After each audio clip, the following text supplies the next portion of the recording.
तनी छापरा सिवान लिखवालो अपना ढोलिया बुझी है वो यूपी बिहार के होई मेला जिला में हमारे शासन जानू हमारा जिला के जिला जाई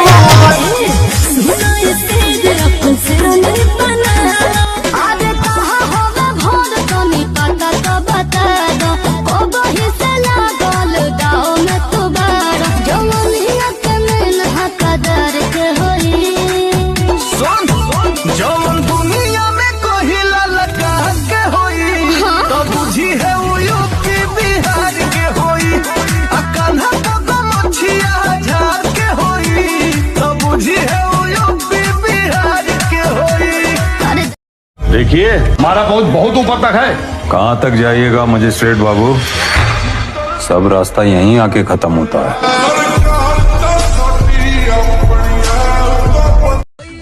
हमार जिला ई का लगैले बड़ा सन।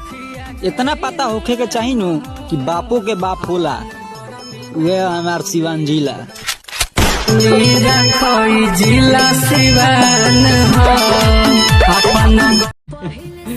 अरे जिक्रा से सुनो हमार जिला रंगदार बा तो करेजा एगो बात बताई, हम बिहारी हैं, हमार घर बिहार बा, आगे समझदार बा। जय बिहार जय बिहारी। बिहारी हैं बाबू, बिना पद के भी पावर में रहते हैं। फटी तब फटी लेकिन पावर थोड़ा का लगा था वो पावर ये गुरु ये कत्ता जमगावला दे होई रोवा बिजता बनिए हो जन के तो हम ले चलिए हम तो भोजपुरी मराद के न छेड़ल जाला, कहे जाहिद कबो बांध के न घे।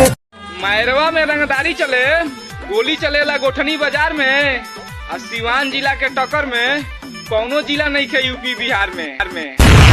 अपन गरमी में बबुनी नरमी रखोई जिला सिवान हो।